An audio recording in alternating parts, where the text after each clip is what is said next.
We don't have to just have one story and stick with it either. We can play around with it. We can be discerning based on who we're talking to and what opportunities might be in front of us, because maybe we don't know the exact destination. Hello and welcome to the Unlock Lab. I'm so glad you're here and I'm excited for this episode. Today, I'm going to talk to you about leveling up your brand and narrative. And I'm hoping this also will be supportive for your year-end review preparation period. So I'm excited to talk to you about this because, I talk about personal branding a lot. I've actually had a 3-part series on managing your personal brand, but this episode is going to be a bit additive and also a nod to my article that was published in the Talent Development magazine in September. So I'm excited to dive in. But before we do, if you're new to the podcast, let me just say welcome. I'm Tosca DiMatteo, and I'm the founder of Tosca Coaching and Consulting. And I support individuals and organizations at the intersection of personal growth and professional breakthroughs. What does that mean? It means I help you get out of your own way of finding fulfillment in your career and also of reaching the goals that you have set for yourself, or maybe helping you find new goals that you want to reach. If you want to learn more about the work that I do, visit coachtosca.com, and all the links are in the show notes as well, so you can check it out down there. All right, so let's get it popping here, guys. Look, I love talking about our personal brand because really it's an extension of the work I do around inner critics, right?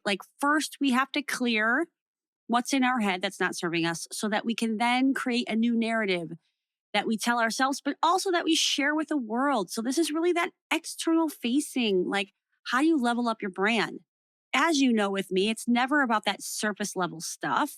I'm not talking to you about tactics right now, how many times you should post on LinkedIn and how many posts on Instagram and all those things. No, this is about those deeper layers of really understanding who you are and how to love and appreciate the journey that you've had. That's really what this is all about.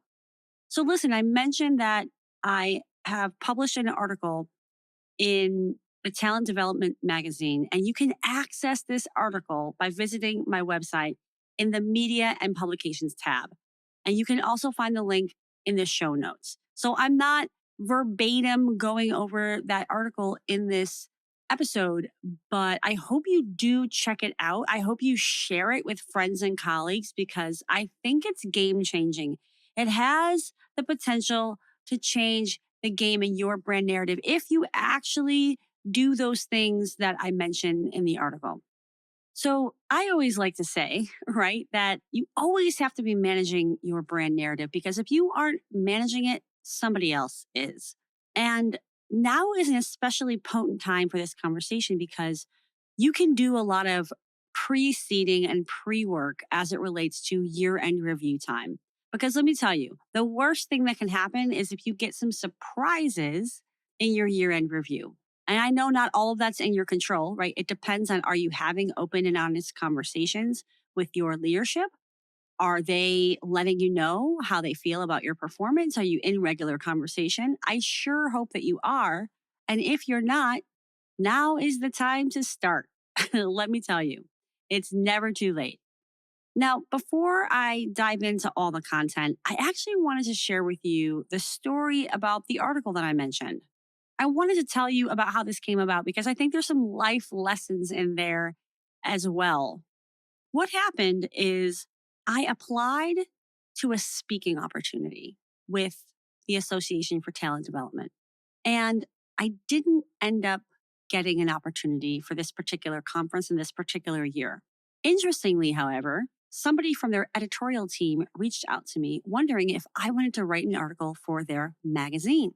Now, I share this part of the story because it really links to what I've told you over and over again, right? Which is we have to be unattached to outcomes. We have to be open to possibilities. I could have never imagined that applying to a speaking gig could have led to an opportunity to write an article in a printed magazine. I could have never imagined that. So that right there felt really magical, right? Not to mention, I was excited to be in a printed magazine for what would be the first time. And they had sent along a legal contract. And I looked at the contract and I was like, oh, wow. Like I felt like I was giving all my intellectual property away and it made me a little bit nervous. I ended up sending that to three different people that I trusted that know a lot about the space. And they felt the same way. They were like, "Oh man, like I don't know, this looks a little scary, like I wouldn't do it." And because like this is my work, I decided, "You know what? I'm going to pass." And they were like, "Okay, well if you wanted to just do a blog on the digital site, that's a different story." So I was like, "Okay, yeah, I'll do the blog. Not a problem. Excited for that." A few weeks later, I ended up in a mastermind conversation with 12 other people and a prominent speaker. And I had brought up this question like, hey, did I shoot myself in the foot by saying no to this opportunity? And there was even a lawyer in the room and folks that were familiar with these kinds of opportunities. And long story short, at the end of that, I decided to actually change my mind. And I wanted to open the door again with ATD and see if it was still possible to write an article. And I opened the door and they said yes. And so I share this because it's an example of how we get to change our mind about making decisions and not beat ourselves up.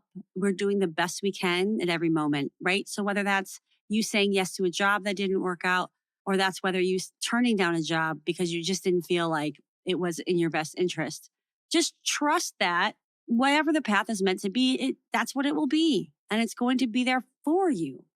So I said yes. They reopened the door.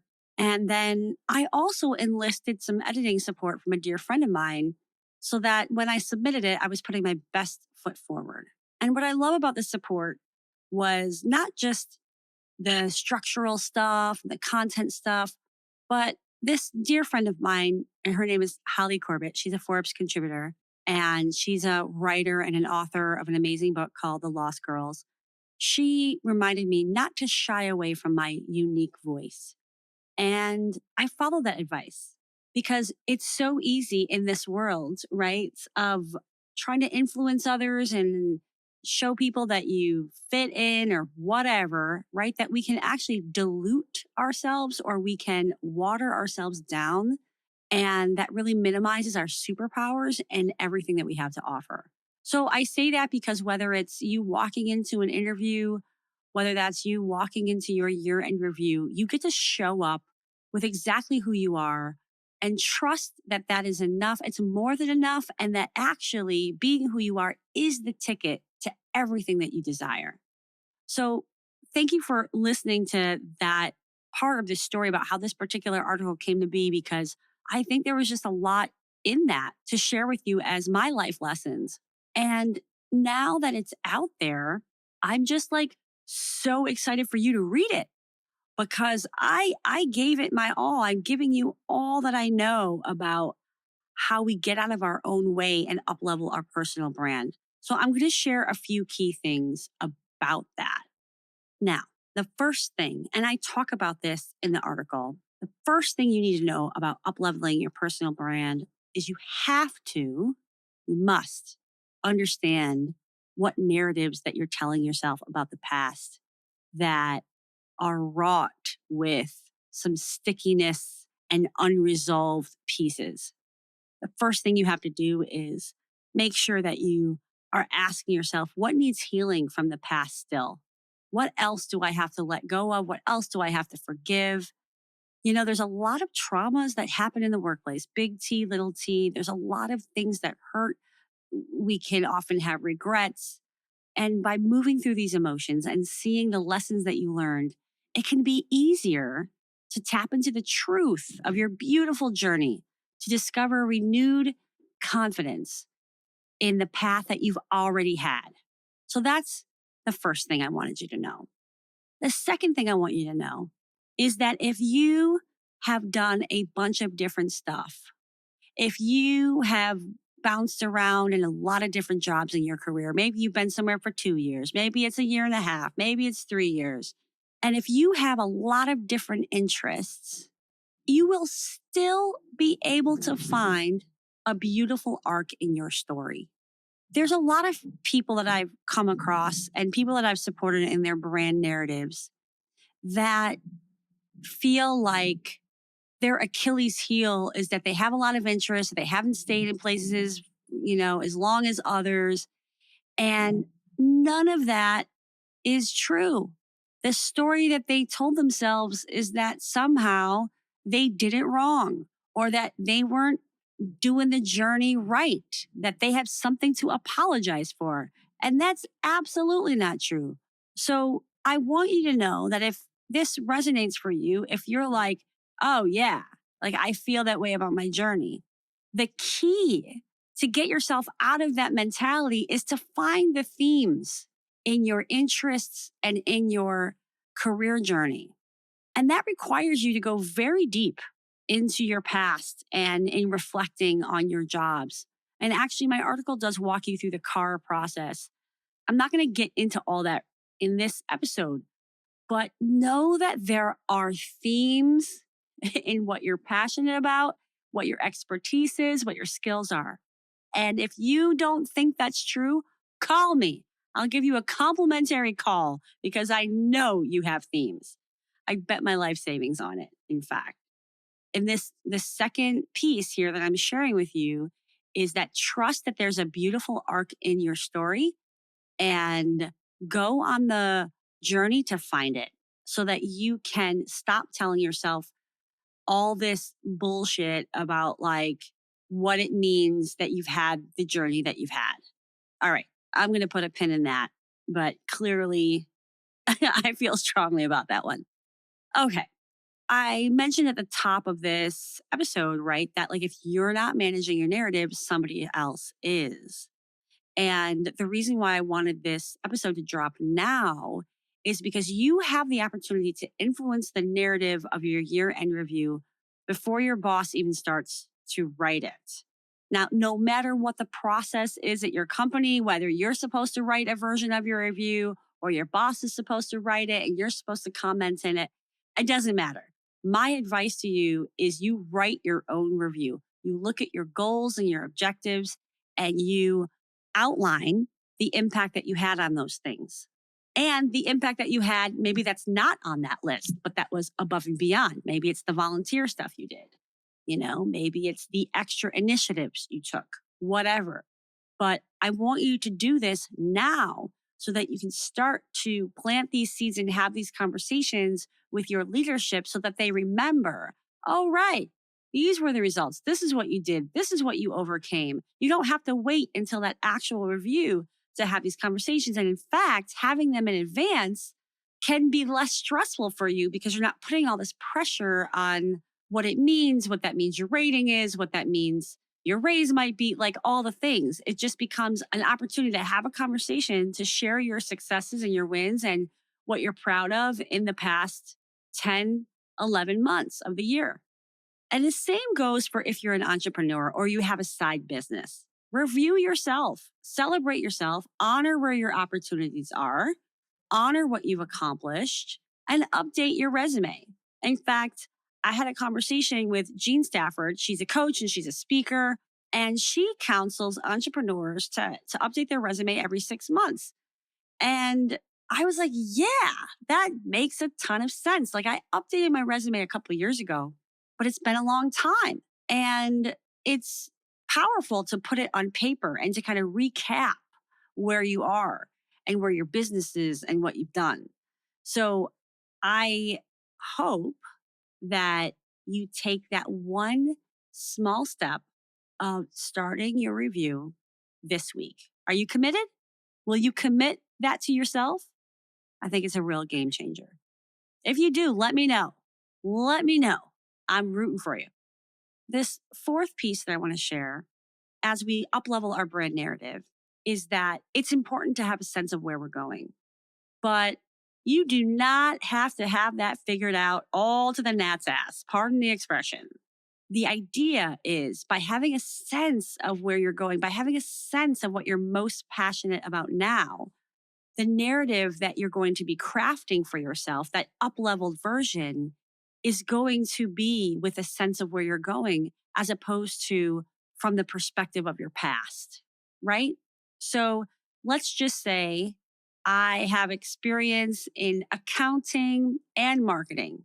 This is not true, but let's just say, right? I have had this career that involves both of these things. But maybe I want to move into operations. And I've discovered that I can use these skills in an operations role.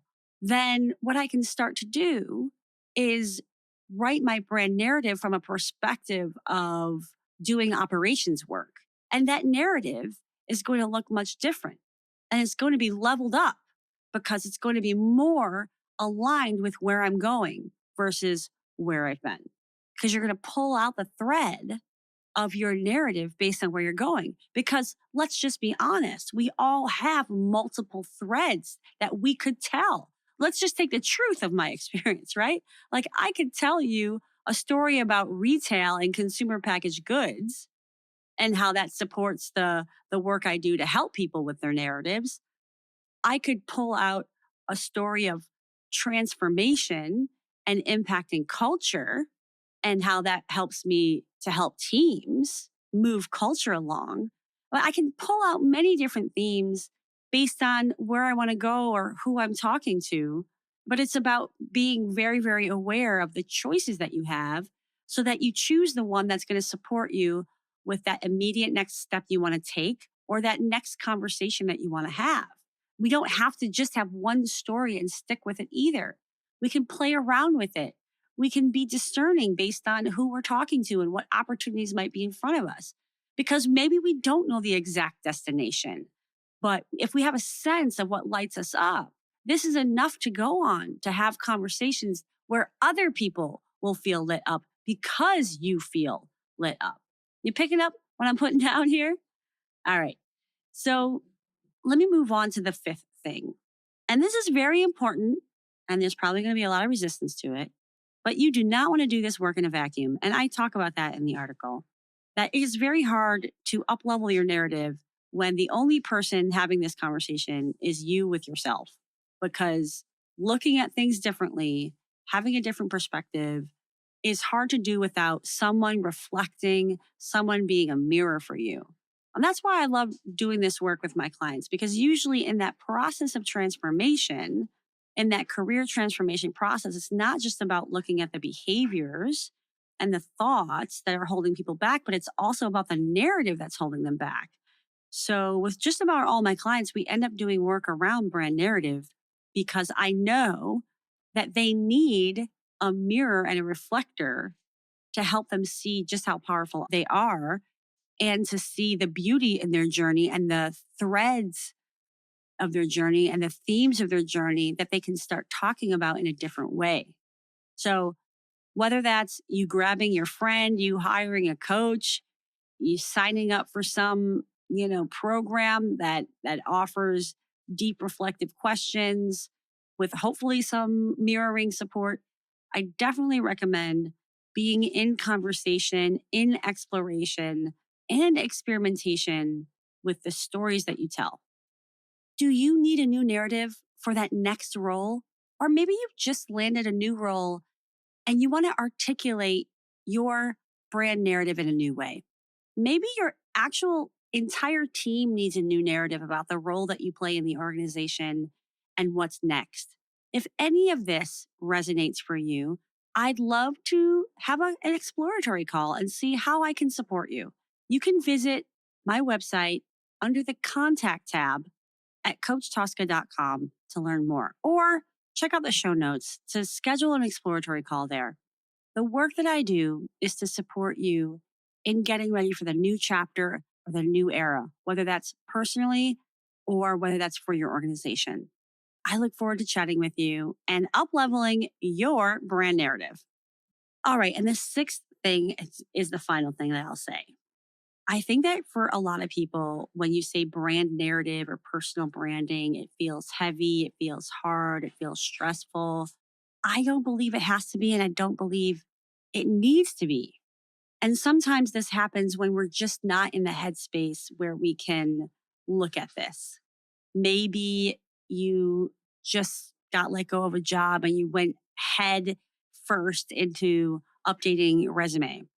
And that's tough. I don't ever recommend that. In fact, I talk a lot about taking a pause and taking a break.